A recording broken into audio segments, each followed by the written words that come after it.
ለምን ይመስላችኋል? መላእክትን ትበልጣቸዋለች ድንግል ማርያም። ከነሱ በላይ በሆነ ልዕልና ነው የሰራት እመቤታችንን። ለምን? ከመላእክት የምትበልጥበት ምክንያት መላእክት እና ያቺ የወርቅ መሰላል ማናት ነው የሚባለው? እናውቀዋለን ብላችሁ ነው አይደል? እውቀቱን ንቃችሁትን። ይሄ ስንት ዓመት የቀጸልነው ነው። እሺ መልካም ታውቁታላችሁ። እሺ የያዕቆብ መሰላል ማናት ነው የተባለው? ንገሩኝ። ድንግል ማርያም ናት። እኔም ወስዳችሁ ወደ ጫፉ ነው ልንገራችሁ ምዕመናን። የምንም ነገር መፍትሄ ጸሎት ነው። የምንም ነገር ለወዳጅም ለጠላትም ቢሆን። በስመ አብ ወወልድ ወመንፈስ ቅዱስ አሐዱ አምላክ። በስመ አብ ወወልድ ወመንፈስ ቅዱስ አሐዱ አምላክ። በስመ አብ ወወልድ ወመንፈስ ቅዱስ አሐዱ አምላክ። ይትባረክ እግዚአብሔር አምላከ አበዊነ ቅዱሳን ዘሰብሐ ምህረቱ ለአይሌነ። ምህረቱን ቸርነቱን ይቅርታውን በእኛ ላይ ያጸናልን የአባቶቻችን አምላክ ቅዱስ እግዚአብሔር ስላደረገልን በጎ ሥራ ሁሉ ስሙ የተመሰገነ ይሁን። የእናታችን የቅድስት ድንግል ማርያም የቅዱሳን መላእክት፣ የቅዱሳን ነቢያት፣ የቅዱሳን ሐዋርያት፣ የሰማዕታት፣ የጻድቃን፣ የደናግል፣ የመነኮሳት ረድኤታቸው አይለይም። ሊቃውንተ ቤተ ክርስቲያን በየማዕረጋቸው ሁላቸውም አንድ አምላክ በሚሆን በአብ በወልድ በመንፈስ ቅዱስ ስም እንደምን አደራችሁ? እንደምን ከረማችሁ? እንደምን አረፈዳችሁ? ቸርነት የባሕሪ ገንዘቡ የሆነ ፈጣሪያችን ስሙ የተመሰገነ ይሁን። እንኳን አደረሳችሁ። እግዚአብሔር በመካከላችን ተገኝቶ ያስተምረን። ያው የእመቤታችን በዓል ነው። ስለ እመቤታችን ነው የምንማማረው። የእግዚአብሔር ከተማ በሚል ርዕስ እንማማራለን። እስኪ በሉ ሁላችሁ ድገሙ። ሶስተኛ በሉ። በዚህ ርዕስ ስለ እመቤታችን ትንሽ እግዚአብሔር የፈቀደልን ያህል ተምረን ሁላችንንም እናስቀድሳለን። የእግዚአብሔር ከተማ የሚለውን የምናገኘው መዝሙር 86 ቁጥር 3 ላይ ቅዱስ ዳዊት የተናገረው ነው። ነኪር ነገሩ በእንቲአኪ ኦ ሀገር እግዚአብሔር። የእግዚአብሔር ከተማ እመቤታችን። ነቢያት ስለ አንቺ ድንቅ ድንቅ ነገርን ተናገሩ። በአንቺ ድንቅ ነገር ድንቅ ተዋሂዶ ተደረገ፣ ስለ አንቺ ድንቅ ነገር ተነገረ ብሎ ይናገራል ቅዱስ ዳዊት። ስለ ዳዊት ትንሽ ነገር በአንድ ደቂቃ እናገራለሁ። በአንድ ደቂቃ ዳዊት ማለት የአምላክ ልብ ማለት ነው። ስለዚህ ዳዊት ማለት የፍቅር ሰው፣ መስተሳልብ፣ የእርቅ ሰው ማለት ነው። ዳዊት እንባ ነበረው፣ ሰው ይወድ ነበር። ብሉያትን፣ ሐዲሳትን፣ ኃላፊያትን፣ መጻሕያትን የተናገረ ደረቅ አዲስ የሚባል ንጹሕ ሐዲስ ኪዳን ከአንደበቱ የፈሰሰ የንስሐ ሰው ነበር እና ዳዊትን የሚደግም ሰው የአምላክን ልብ ያገኛል። ሁልጊዜ ነው የምናገር። ይሄን ነው የምነግራችሁ። ዝም ብሎ ቀኝ ግራውን ከምትዞሩ ዳዊት ድገሙ። የምሬን ነው። በዚያ በዚህ አትበሉ። ዝም ብላችሁ ዳዊት ድገሙ። ሰምታችሁኛል? ይሄ ዝም ብሎ ክፍል የሚነግር አባት ምናምን አትፈልጉ። ዳዊት ድገሙ።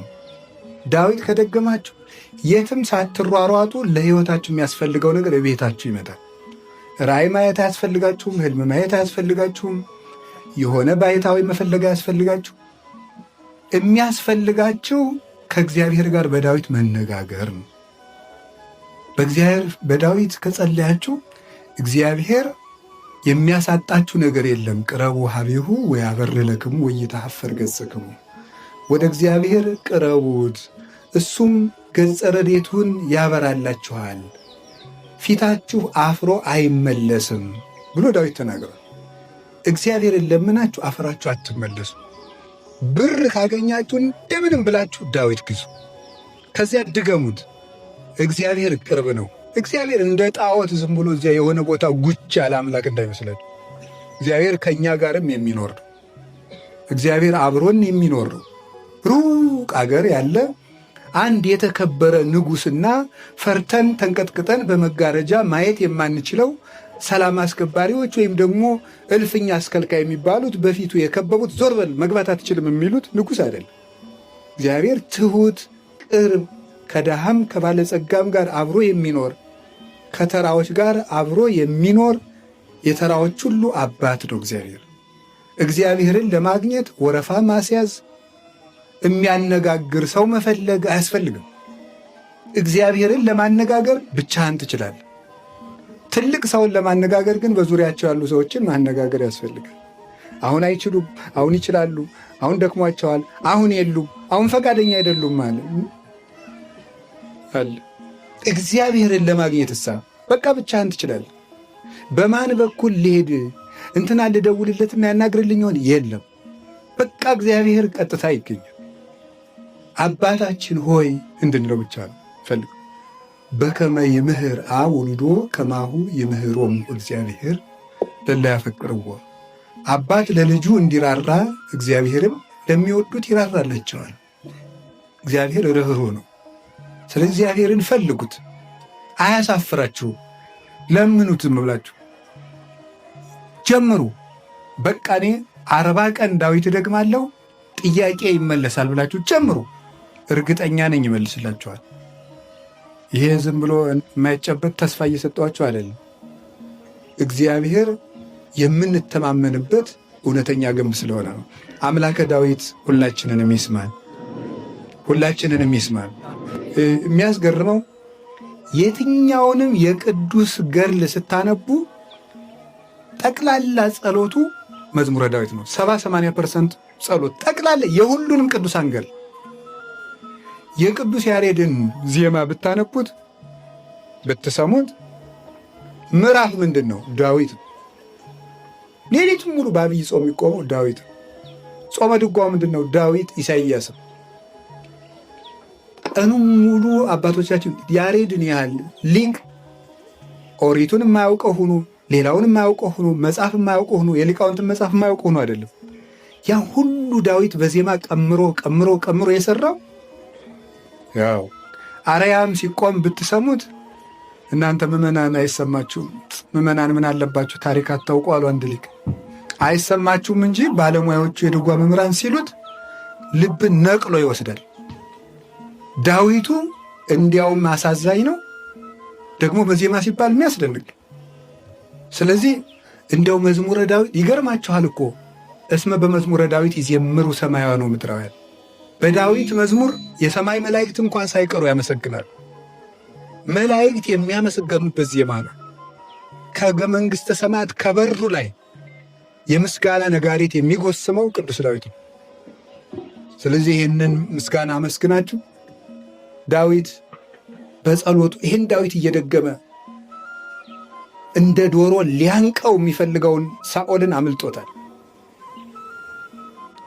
በገዛ አባቱ ላይ የተነሳውን አውሬውን ልጁን አቤሴሎምን አምልጦታል። በእግዚአብሔር እጅ ተሰውሮ የሚያስጨንቁኝ ምንኛ በዙ እያለ እና ሁላችሁም ጸልዩ። ልንገራችሁ ምዕመናን፣ የምንም ነገር መፍትሄ ጸሎት ነው። የምንም ነገር ለወዳጅም ለጠላትም ቢሆን አምላከ ዳዊት ይለመነን እና ስለ እመቤታችን እጅግ ብዙ ምስጢር ተናግሯል። አንድ ጥያቄ ልጠይቃችሁ። ክርስቶስ የአብርሃም ልጅ ነው። ክርስቶስ የይስሐቅ ልጅ ነው። ክርስቶስ የያዕቆብ ልጅ ነው። ክርስቶስ የይሁዳ ልጅ ነው፣ የብሉይ ኪዳኑ ይሁዳ። ታዲያ እንደዚያ ከሆነ ክርስቶስ የዳዊት ልጅ እየተባለ የሚጠራ ለምን ይመስላችሁ? ለምንድን ነው የዳዊት ልጅ የሚባለው? የአብርሃም ልጅ አይደለም? እውነት ነው፣ ወልደ ዳዊት ወልደ አብርሃም ተብሏል። ግን ወንጌል ላይ ስታዩ የዳዊት ልጅ ሆይ ማረኝ እየተባለ፣ እሱም በራእየ ዮሐንስ ሲናገር የዳዊት ስርና ዘር ነኝ ነው ያለ። ለምንድን ነው ይመስላችኋል? ዳዊት እጅግ ትሑት ነው። ጌታችን መድኃኒታችን ኢየሱስ ክርስቶስ ደግሞ እጅግ ትሑት ነው። ሰዎች እግዚአብሔርን የሚያገኙት ትሑት ሲሆኑ ብቻ ነው። ለዚያ ነው ወደ ትምህርቱ ስወስዳችሁ ስለ እመቤታችን ብዙ ተናግሯል። ከዚያ ውስጥ አንዱ የተናገረው የእግዚአብሔር ከተማ ነው። ከላይ ምን ብሎ ይናገራል? መሰረታት ውስተ አድባር ቅዱሳን ያበድሮን እግዚአብሔር ላናገጸጸ የሆኑም ሁሉ ተአይን ይሁላ አይቆም ብለዋል። መሰረቶቿ በድንቅ ተራሮች ላይ የቆመ ነው ይላል። እነዚያ ተራሮች የተባሉት ትልልቅ ነቢያት ናቸው። ከነሱ የዘር ሐረጓ ይመዘዛል ማለት ነው። የንጉሥ ዙፋን ከፍ ያለ እንጨት ይቆምና ወይም ወርቅ ብር የሆነ ምሰሶ አምድ ይቆምና እዚያ ላይ ንጉሱ ከፍ ብሎ ሲፈርድ እንዲታይ በአደባባይ ከፍ ካለው ምሰሶ ላይ ይታነጻል። ሰገነቱ ይሰራል ከፍ ብሎ ለህዝቡ እንዲታይ፣ ግርማ መንግስቱ እንዲታይለት፣ ህዝቡ አክብረው እንዲሰሙት። ድምፁን ነገስታት ሲናገሩ ሰምታችኋል? እኔም እንኳ አልሰማሁም። እንግዲህ በታሪክ አንብቤ ነው እንጂ ምንድን ነው ድምፃቸውንም አውቀው ጎርነን ያደርጉት እኛ እያሉ ነው የሚያወጉት። ለምን እንዲፈራቸው ነው ህዝቡ። አሁን ጃንሆይ አፄ ኃይለሥላሴ እኛ እያሉ ነው የሚያወሩ። አንድ ናቸው ሰውየው እኮ። እኛና መንግስታችን እንዲህ ብለናል ነው የሚሉት አዋጅ ሲናገሩ።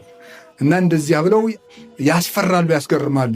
አቋቋማቸው ሁሉ የሰራዊቱ የእልፍ አስከልካዩ ሰይፍ መዘው እሳት ተነዶ አስደንግጠው ነው የሚቆሙት። እና እንደዚህ አስፈርተው ከፍ ብለው ይታያል። ድንግል ማርያም የእግዚአብሔር መንበር ናት። የእግዚአብሔር መንበር ስለሆነች ከፍ ብላን የተሰራችው። ይህን ዳዊት በሌላ አንቀጹ ሐነጸ መቅደሶ በአርያም ብሎታል። እናቱን በልዕልና ሰራት ይላል። እናቱን በልዕልና ከፍ አድርጎ ሰራት። ከሰው ልጅ በላይ ብቻ አይደለም ያደረጋት። ከሰው በላይ ብትሆን ባልደነቀን ነበር። ከመላእክት በላይ አድርጎ ነው የሰራት፣ ከፍ አድርጎ። ለምን ይመስላችኋል? መላእክትን ትበልጣቸዋለች ድንግል ማርያም። ከነሱ በላይ በሆነ ልዕልና ነው የሰራት እመቤታችንን። ለምን? ከመላእክት የምትበልጥበት ምክንያት መላእክት የሚኖሩት የሚያሳስት በሌለበት ዓለም ነው። ድንግል ማርያም ግን የሚያሳስት በበዛበት ዓለም ሆና አልተሳሳተችም። ይገርማችኋል እኮ በማያሳስት ከተማ ሆነው ባይሳሳቱ አናደንቃቸውም መላእክትን። ሌላ ጊዜ በራሳቸው ሙያ እናደንቃቸዋል። ቅዱስ ገብርኤል፣ ቅዱስ ሚካኤል የራሳቸው አላቸው ጸጋ። ድንግል ማርያምን ግን ትበልጣቸዋለች። እኔ የሚያሳስት ከሌለ ማን ይሳሳታል እንዴ? ሲያገኝ የበላውን ሲያጣ የጦመውን አለ የእኛ ገር ሰው ሲተር። አንድ ሰው ሳይኖረው ቀርቶ ሳይበላ 7 ቀን ቢቆይ ሸጋ ባይታዊ ልንለው አቶ ነው የሚባል። አቶ የጦመ ሰው ይሄ ይባላል። መላእክት የሚያሳስታቸው የለም ማንም። አይናቸው አይመኝም፣ ቦታው አያሳስትም። አንድ ሁለተኛ የሚሳሳት አካል የላቸው። አይናቸው አይቶ አይመኝም፣ ጆሮአቸው ሰምቶ አይመኝም፣ ሰውነታቸው ትኩሳት የለባቸውም። አካላቸው ረቂቅ ነው፣ 4ቱ ባህሪያት የሉባቸውምና እነዚህ በማይሳሳት አካል ሆነው ለመላእክትኒ ኢተክህሎሙ ድንጋሌ ህሊና ያለው ይሄን ነው ደራሲ። እስመ አበሱ በፍቶት ወረዱ ምድረ በቀዳሚ። ለመላእክት ያልተቻላቸው ድንጋሌ ህሊና ለእመቤታችን አለ። 3ኛ መላእክት ደናግል ናቸው። ድንግልናቸው ግን የአምላክ እናት ለመሆን አይበቃም፣ ጾታም የላቸው። ስለዚህ ድንግል ማርያም አንደኛ በሚያሳስት ዓለም ሆና ስላልተሳሳተች፣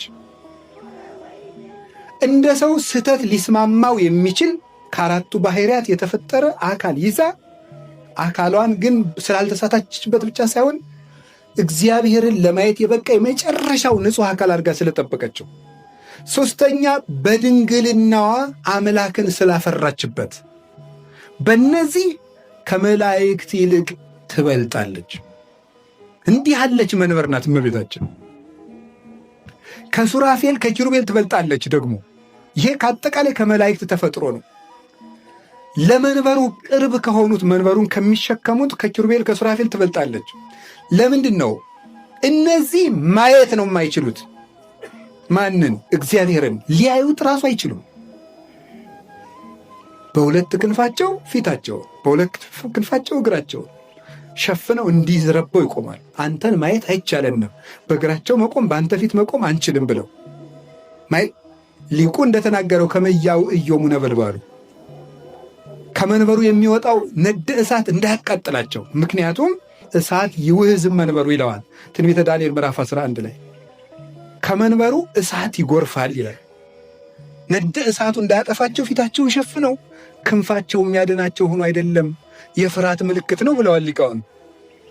እነዚያ አያዩትም እንኳንስ መዳሰስ። እመቤታችን እሳ ብትዳስሰው እንደው አክብሮ እኮ ንጉሥንም ይዳሰሳል። ንጉሡን እግሮትን ላራግፍልዎት፣ ጫማዎትን ላልብሰዎት ተብሎ ይዳሰሳል። እንደሱ እኮ አይደለም፣ ልጇ ነው የሆነው፣ በማኅፀኗ ነው ያደረው። ይህ ከአይምሮ በላይ ነው። አንዳንድ ጊዜ ብቻዬን ሳስበው ላይ ይገርመኛል። ማምላክን ከልቤ እንዴት ያለ ነገር ነው! እና ደግሞ ክርስቲያኖች ጥሩ ሰዎች ነን በሆነ እንዲህ ከባድ ነገር ማመናችን። አምላክ የሰው ልጅ ሆኖ ታቀፈ ማለት ይሄ የሚገርም ነገር ነው። እንደው ልቡናችን ራሱ ምን ይችል ይሄንን ሰምተን ይሄንን እንድናምን የምንችልበትን የአይምሮ ኃይል የሰጠን እግዚአብሔር አይገርማችሁ? አምላክ የሰው ልጅ ሆነ ማለት እዩት እስኪ። አሁን ይሄንን ትልቅ ህንፃ ወስዳችሁ በኪሳችሁ መክተት ትችላላችሁ? ተናገሩ እንጂ። እሺ በሆነች ከረጢት ትከቱታላችሁ? ይሄንን ትልቅ ህንፃ እሺ በትንሽ ጎጆ፣ እዚህ የተማሪ ጎጆ አለ፣ እዚያ ውስጥ መጨመር ትችላላችሁ? አይቻልም። ልብ በሉ። ይሄ እኮ በእግዚአብሔር እቅፍ ይገርማችኋል፣ ምንም እኮ አይደለም። ሰማያትን ቅዱስ ዳዊት ምን እንዳላችሁ ታውቃላችሁ? ግብረ አጻብዒከ። ይኸው ምን ማለት እንደሆነ ታውቃላችሁ? ሊቃውንት ሲተረጉሙት ይኸው ከባድ ሸክም በእጅ ነው የሚያዝ፣ በጣት ነው። እንደዚህ ነው የሚያዝ፣ በጣት ነው። አዎ በጣት የምናነሰው ምን ያለው ይሄ ትንሽ የሆነ ነገር ነው። እና ሰማያት ላንተ በጣት እንደሚንጠለጠሉ ናቸው ማለት እኮ ግብረ አጻብዒከ ያለው። ሰማይ ራሱ ይኸው በጣት የምናንጠለጥለው እኮ የሆነች ነገር ነው። ወይችን ጽናጽል ሰማይ ለእግዚአብሔር ምድር ለእግዚአብሔር በጣት እንደምትንጠለጠል ነገር ነው። በጣት እንደምትንጠለጠል ሴት የቅቤ ቅሏን አንጠልጥላ ከምትወስድበት ያነሰ ነው። ይሄ ለእግዚአብሔር ስፉህ ነው። እግዚአብሔር ከመሬት በታች አለ፣ ከመሬት በላይ አለ። ዓለሙን በእጁ በመሃል እጁ ይዞታል። ይገርማቸዋል። በዓለሙ ዙሪያ ደግሞ አለ እና ያመቶ ከማህፀኗ ተኛ ማለት በጣም ግሩም። ዘሰማይ ወምድር ዘኢያገምሮ፣ ሰማይ ምድር የማይችለውን አምላክ እመቤታችን ወሰናቸው እና ከርሰ ድንግል አቤ ወተለዓለም ሰረገላ ኪሩቤል ወተሰብሐም ሱራፌል። የእመቤታችን የቅድስት ድንግል ማርያም ማህፀን ኪሩቤል ከሚሸከሙት ሰረገላ ይልቅ ከፍ ከፍ አለ። ሱራፌል ከሚያጥኑት መንበር በለጠ። እነሱ አያዩትም፣ እሷ ጸነሰችው። እነሱ መንበሩን ይሸከማሉ፣ እሷ በጀርባዋ ታዝለዋለች። እነሱ ይደነግጣሉ፣ እሷ በከንፈሮቿ ትስመዋለች።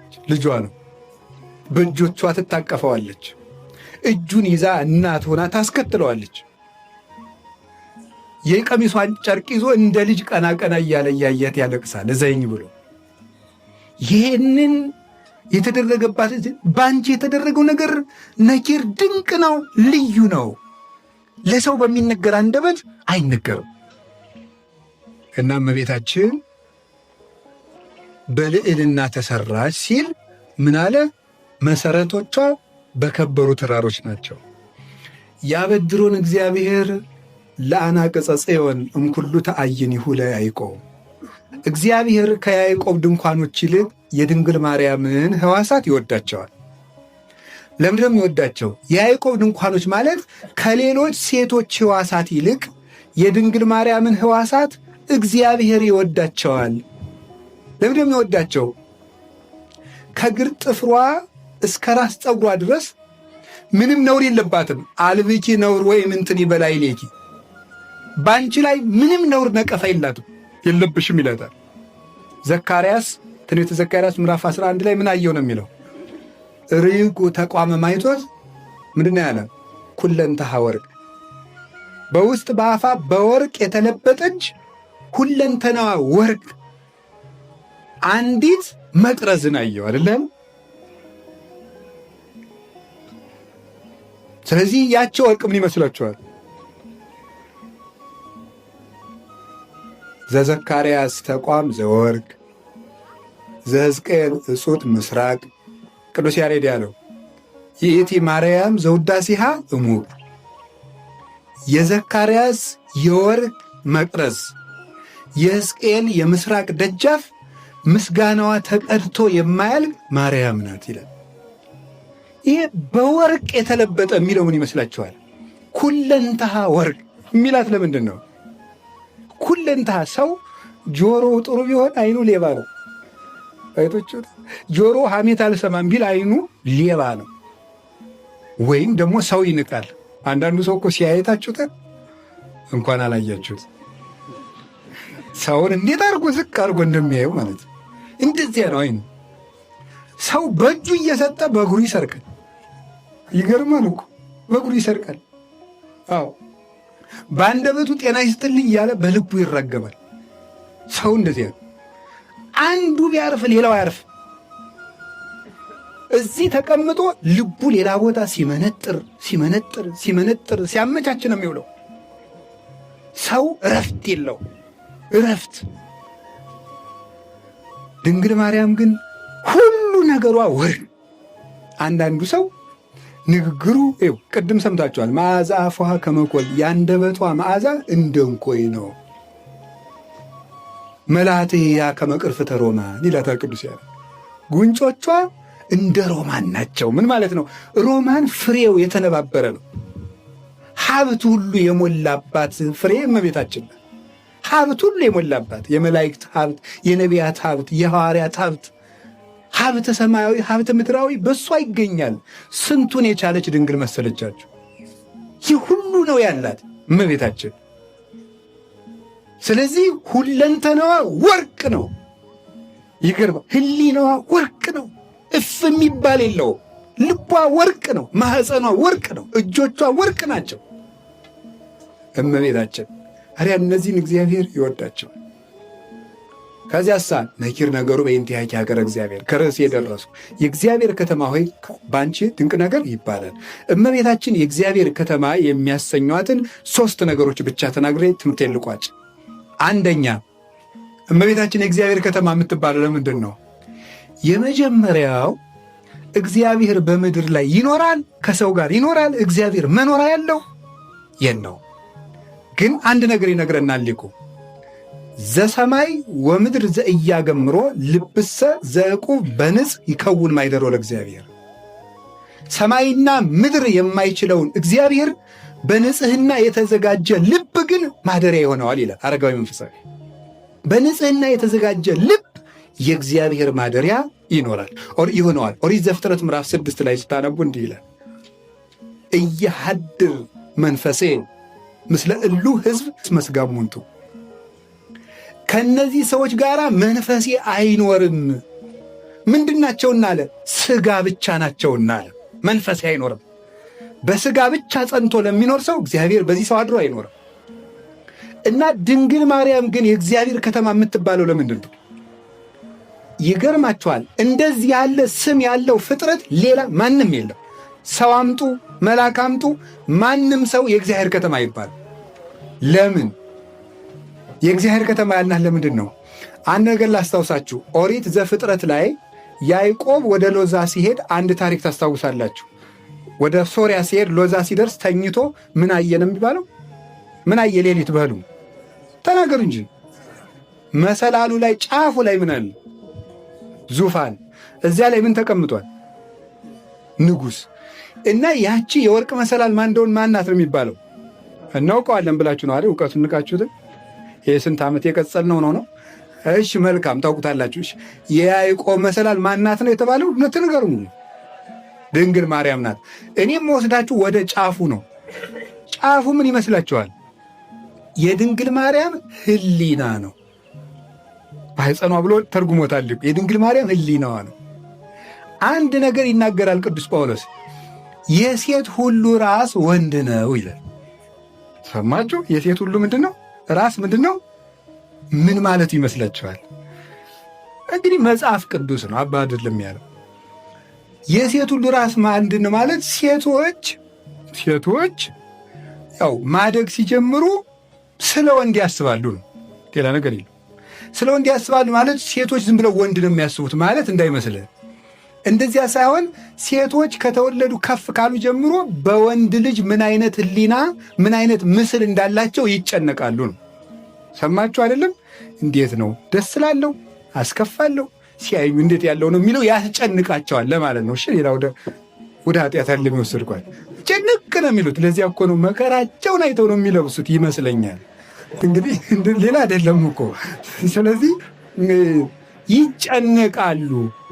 ስለ ወንዶች ስለ እነሱ ምን እንደሚያስቡ ያስጨንቃቸዋል።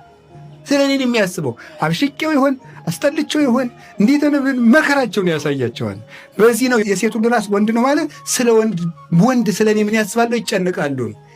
የድንግል ማርያም ራስ ግን እግዚአብሔር ብቻ ነው የምታስበው። ስለማን ብቻ ነው? ስለ እግዚአብሔር ብቻ ነው የምታስበው። እንዲህ ያለ ህሊና ያላት ሴት የትም የለችም። ስለዚህ ህሊናዋ ምን ይባላል? የእግዚአብሔር ከተማ።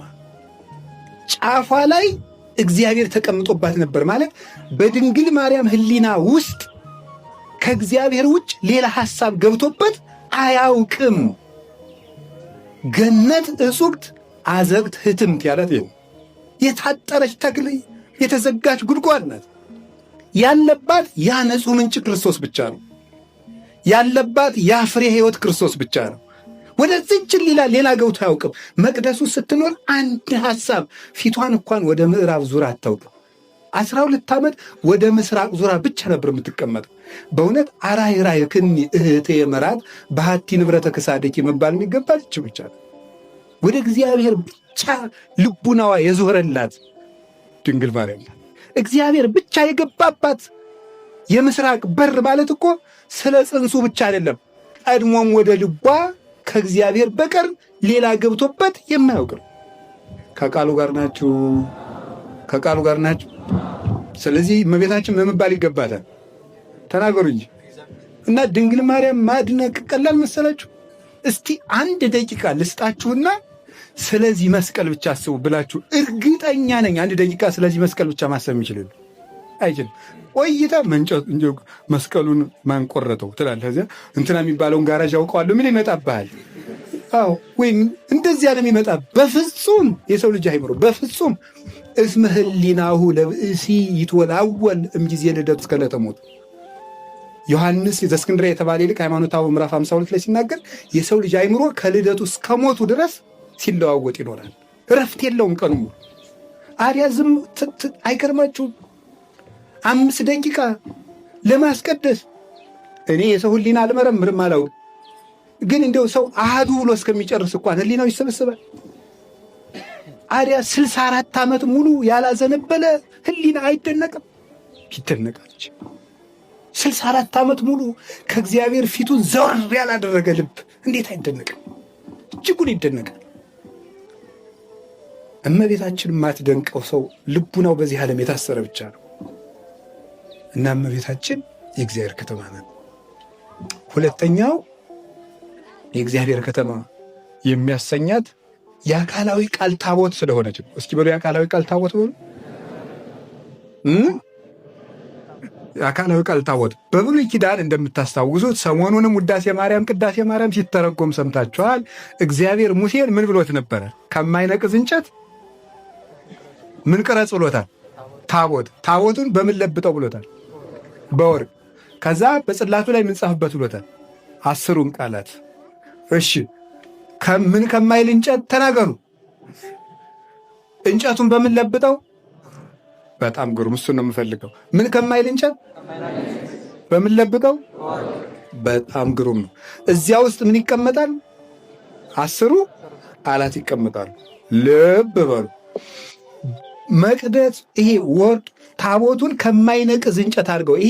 ይቺ ታቦት ማናት? ባጭሩ እመቤታችን። ከማይነቅዝ እንጨት የሚለው ለምን ይመስላችኋል? ይኸውላችሁ መንቀዝ ማለት ምን ማለት ነው? መሞት ማለት እኮ መሞት መፍረስ ነው። ታቦቱ ከማይነቅዝ እንጨት የሚቀረጽባት ምክንያት ምንድን ነው? ለረጅም ጊዜ እንዲቆይና እንዳይፈርስ ነው፣ እንዳያረጅ ነው። ከማይነቅዝ እንጨት ትቅረጹ የተባለ። ስለዚህ መጀመሪያ ተፈጥሮ ከማይነቅዝ እንጨት አድርገው አለው። መጀመሪያ ድንግል ማርያም የአዳም መርገም የለባትም፣ ንጹሕ ሆና የተፈጠረች ነው። መጀመሪያውኑ ስትፈጠር ከማይነቅዝ እንጨት ድንግል ማርያም መጀመሪያ የሰራት ንጹሕ አድርጎ ነው የፈጠራት። አንዲት ነውር መርገም እንዳያርፍባት አለው። እንዴት ይሆናል? እንዴት ነው እንደው ከአዳም ሰውነት ተገኝታ መርገም የሌለባት? እስኪ አንድ ጥያቄ ልጠይቃችሁ። ፀጉር አላችሁ? የራስ ፀጉራችሁ አለ አይደል? አለ። አዎ ጥሩ። እሱ ይመገባል አይመገብም? አይመገብም? አንድ ነገር ልንገራችሁ፣ ማታውቁት ከሆነ ዝም በሉ። ይመገባል አይደል? ምንድን ነው የሚመገበው? ራስን የሚመገበው አጥንቱን እየጋጠ እንደዚያ እንኳን አያደርግም። እንደዚያማ ቀን በአንድ ቀን ጎድጉደን ማለቃችን ነው። እሺ ምንድን ነው የሚመገበው? ይሄ ሁሉ ራስ ይሄ ሁሉ ፀጉር ሲበላንማ ይጣል ነው። እንዴት ነው ታዲያ የሚመገበው? ደም ይመገባል። ይመገባል አይመገበው? በጣም ጥሩ ይመገባል አይደል? ታዲያስ እየተመገበ ፀጉሩን ስትነቅሉት ደም አለው የለው? ጫፉ ላይ ስትቆርጡት ይደማል? እንዴት ነው እንደዛ የሆነበት ምክንያት? ከዚያ ተገኝቶ ግን ደግሞ ደም የለው። ሊቃውንቱ ናቸው እንዲህ ብለው የገለጡ። ቀንድ ከራስ ላይ ይበቅላል፣ ጫፉን ስትቆርጡት ይደማል? አይደማም። ድንግል ማርያም ከዚያ ተገኝታ ወርቅ ከጭቃ ይገኛል። ከወርቁ ውስጥ ግን ጭቃ አለ ወይ? የለም። ከመእምጽቡር ጽሩየ ገብራ ያለው ይሄን ነው። እንደ ንጹሕ ወርቅ ከጭቃ ፈልቅቆ አወጣት፣ አንጥሮ አስገኛት። እመቤታችን ነውር እንዳይኖርባት አድርጎ በዚያ ላይ ምን ጨምርበታል? ወርቅ ጨምርበታል። አያችሁ፣ እግዚአብሔር መጀመሪያ በንጽህና አዘጋጃት። እዚያ ላይ ምን ተጨመረበት? የራሷ ቅድስና ሰርታ ጠብቃ። መጀመሪያ ከማይነቅዝ እግዚአብሔር ሲያነጻት ላትነጻ ነው እንዴ? እምቢ ልትል ኑሯል ይላል። ሲያነጻ እንግዲህ ሔዋንን አላነጻትም? እሷን ሳንጽቶ ፈጥሯት የለ። ድንግል ማርያም መጀመሪያ የማይነቅዝ እንጨት እዚያ ላይ ወርቅ መጨመሩን የሚያስደንቀን እግዚአብሔር ንጹሕ አድርጎ ፈጠራት። እሷ ደግሞ እግዚአብሔርን እያመለከች ፍጹም ቅድስና ጨመረችበት። ፍጹም ቅድስና። እንግዲህ መጀመሪያውን የማይነቅዝ እንጨት እዚያ ላይ ወርቅ ተጨምሮትበት ወደዚያ የሚቀርብ ነቀዝ ምን አይነት ነው? ወደዚያ የሚቀርብ ትል አለ? የለም። ያንን የሚበላ ብል አለ? የለም። ለምን? መጀመሪያም አይነቅዝም፣ እንደገናም በወርቅ ተለብጧል። ምን ማለት እንደሆነ ይገባቸዋል። እዚያ ላይ ደግሞ ምን ተጨመረበት? 10 ቃላት። ወይ ጉድ! ይሄ ታቦት በምን ይነቅዛል? እንግዲህ የእግዚአብሔር ቃል ደግሞ ጠባቂ ይጠብቃል። ደግሞ አንደኛ የማይነቅዝ እንጨቱ ነው። እላዩ ላይ ታቦት ተጨምሮ። አንተ ሰውዬ እንግዲህ ጨርስ እንዳትሉ ብቻ ታቦት አትበለ እንዳልት እንድትዙት እኮ ነው የምደጋገመው ሆን ብዬ እንደጅል። መጀመሪያ የማይነቅዝ እንጨት፣ ከዚያሳ ታቦት ተጨምሮበት፣ እዚያ ላይ ደግሞ የማያልፈው የእግዚአብሔር ቃል ተጽፎበት። ያን ታቦት የሚነካ እጅ አለ? የለም። ቢነካሳ እጁን ይቆረጣል። ለምን? የእግዚአብሔር ቃል አለበት እዚያ ላይ። ይሄ ታቦት አይፈርስም። ለምን? በወርቅ ተለብጧል። ለምን? የእግዚአብሔር ቃል ተጽፎበታል። እንግዲያው እመቤታችን ቅድስት ድንግል ማርያም መጀመሪያ ያለ መርገም ፈጠራት። ኋላ እሷ ቅድስና ጨመረችበት። በኋላ አካላዊ ቃል አደረባት። ይሄንን ሥጋ የሚደፍር ሞት የለም። ይሄን ሥጋ የሚያፈርስ ሞት የለም። ይሄ ሥጋ አይፈርስም። ለምን አይፈርሰው? በወርቅ የተለበጠ ነው። ሮሜ ራስን ስለ ቅዱስ ጳውሎስ የኃጢአት ደግሞ ምንድን ነው ማለት? ድንግል ማርያም ኃጢአት ካልተምረት የኃጢአት ደግሞ የለም። ዕዳ የለም። ከድንግል ማርያም ምን አለባት ወይም ምን አበድሯታል? ከእሷ ምን ገንዘባል? ከድንግል ማርያም ሕይወት እንጂ ሞት ገንዘብ ነው። ርቱዕ ሃይማኖት የተባለ ሊቅ ሲናገር ሰይጣን ካንተ እንዲርቅ ከፈለግ ገንዘቡን ዘንድ ይሰጣል። ውሻ ከፈለግ እኮ ስጋውን ወሩር ረመጣል። ሰይጣን ካንተ እንዲርቅ ከፈለግ አሁን አንዳንድ ሰው አለ ሰይጣን ለማራቅ እያለ የሚጃጃል። ሰይጣን እንዲርቅ እንትና የሚባለው ጸሎት ጥሩ ነው፣ ምናምን እትስ የሚባለው ጥሩ ነው፣ እንትና ደግሞ ለዚህ ጥሩ ነው፣ የእንትና ደግሞ ድርሳን ጥሩ ነው። እንደዚህ አትጃጃሉ። ሰይጣን እንደዚህ ስላረቀው ብቻ አይርቅም። በኢየሱስ ክርስቶስ ስም ብሎታል። ጳውሎስ በሚሰብክለት በኢየሱስ ክርስቶስ ስም ብሎታል። ለኢየሱስን ያምኖ ለጳውሎስን ያምሮ አንተ ምን ቤት ነህ? ኢየሱስንም አምነዋለሁ ጳውሎስንም አውቀዋለሁ፣ አንተ ምን ቤት ነህ ይላል። ሰይጣንን አንዳንዱ ሰውማ እንደው ሲጸልይም ሰምታችሁ ሲያውቃል በጉልበቱ የሚርቅ ቀጥቀጥ መዝራይቶ ብሎ ይህ በጥርሱን ነከስ ሲያደርገው ሰይጣን የሚያመው ይመስለዋል። ወልዷል እንደዛ ሰይጣን እንደዚህ ብሎ አይርቅም። ሰይጣን የሚርቀው ጎበዝ እኛ ላይ ያስቀመጠውን ገንዘብ ወሩረን ስንጥልለት ነው። ያን ስንጥልለት ሰይጣን ይርቃል። ያ ክፉ አደራ ክፋት ነው። ሞት ደግሞ ሰይጣንን ተጠግቶ ይመጣል። ከድንግል ማርያም ሞት አንዲት ሳንቲም የለው፣ አንዲት ሳንቲም የለው፣ ቁንጣሽ ሳንቲም ገንዘብ የለው። ከድንግል ማርያም ቅንጣት ስንዴ ታክል ነገር የለውም። ምኑን ሊለቅም ነው ከድንግል ማርያም መት ወደ ድንግል ማርያም የሚያቀርብ ምን መቅረብ የለው። በዚያ ውስጥ ሳለ ደግሞ አንደኛ የሞት ዕዳ የለባትም፣ አካላዊ ቃል ይጠብቃታል። ለምን? በማኅፀኗ አድሯልና። ታቦቱን የሚጠብቀው መጀመሪያ ተፈጥሮ፣ ቀጥሎ ወርቁ፣ ቀጥሎ ቃሉ ነው የሚጠብቀው የሚያስከብረው።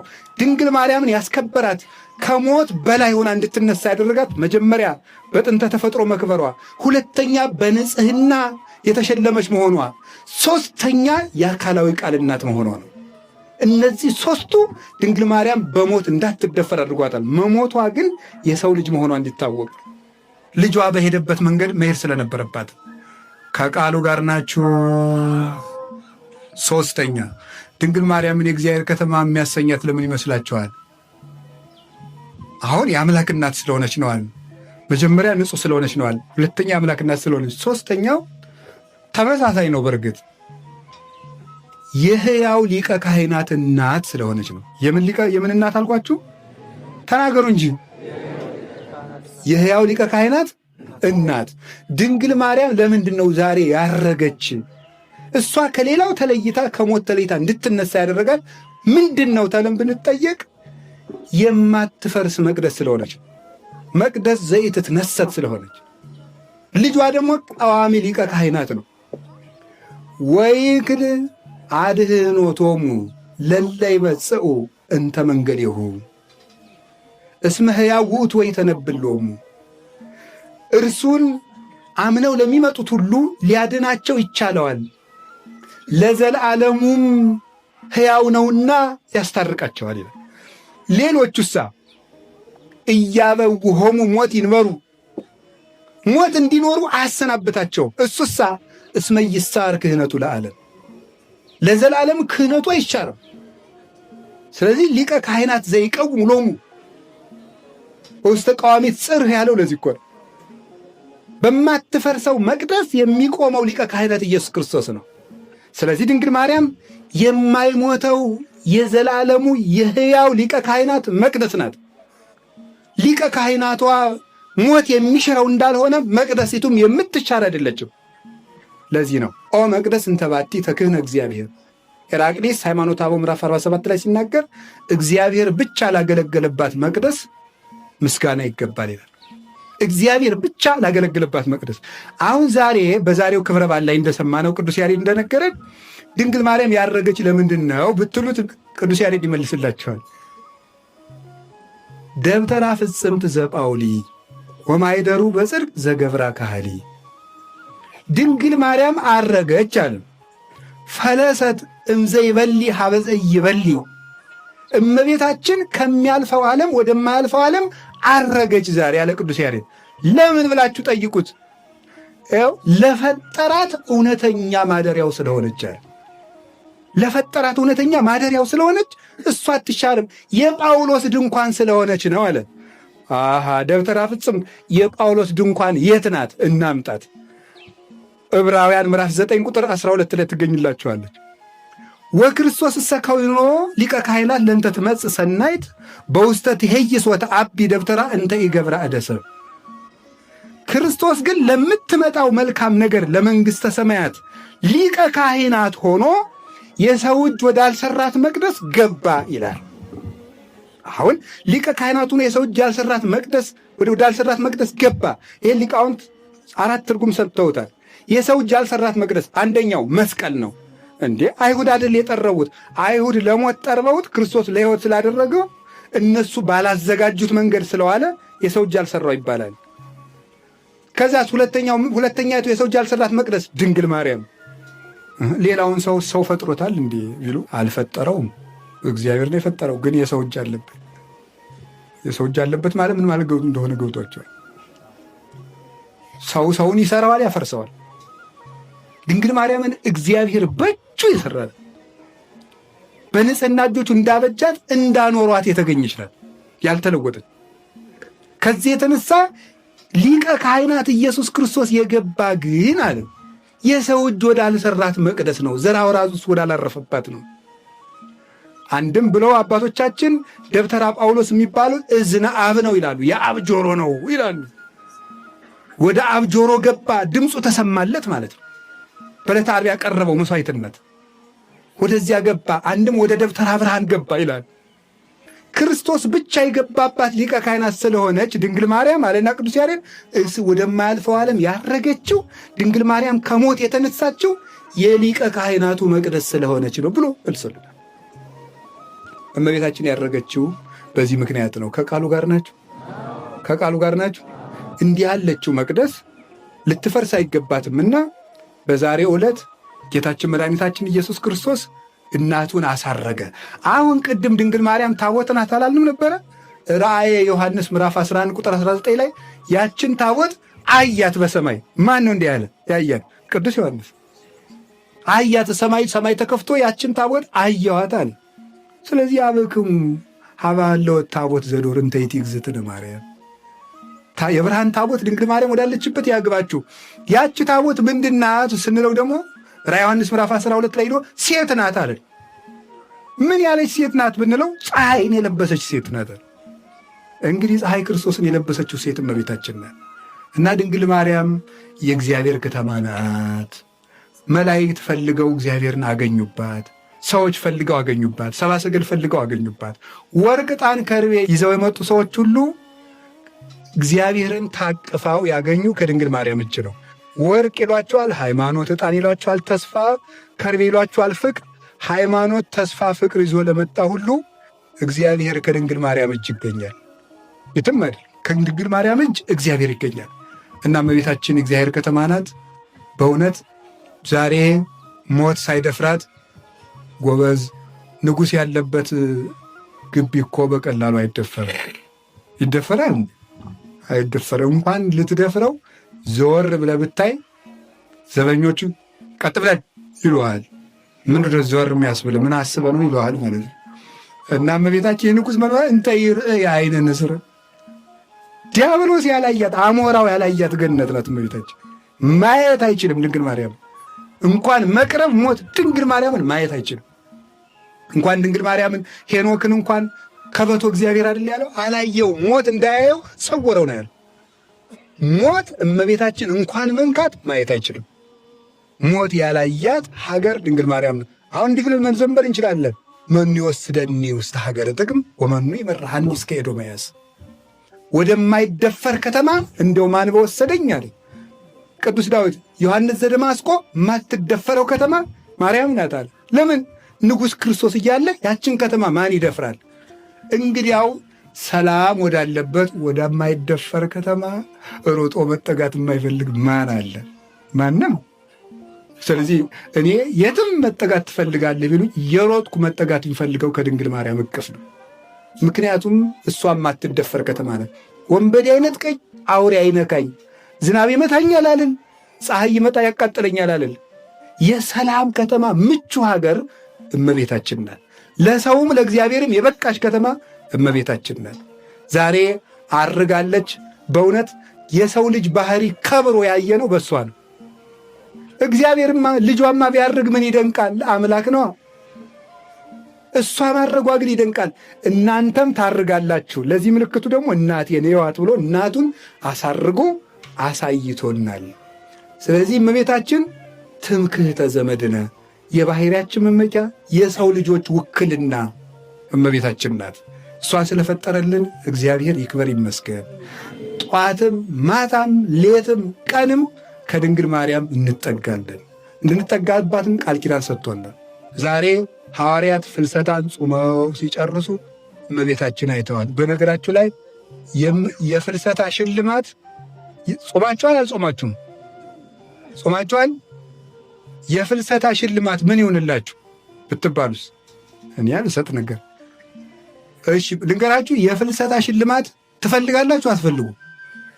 ሁላችሁም ጥሩ፣ እግዚአብሔር ይስጣችሁ። ሽልማቱ ምን እንደሆነ ታውቃላችሁ? እመቤታችንን ማየት ነው።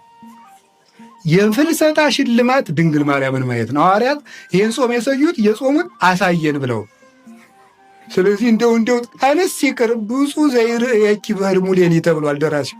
እንደው ቀንስ መቼም አይሆንም። ኧረ በሕልሙ ያየሽ ሰው አለ ደራሲው ማኅሌተ ጽጌ ላይ፣ በሕልሙ ያየሽ ሰው የታደለ ነዋል።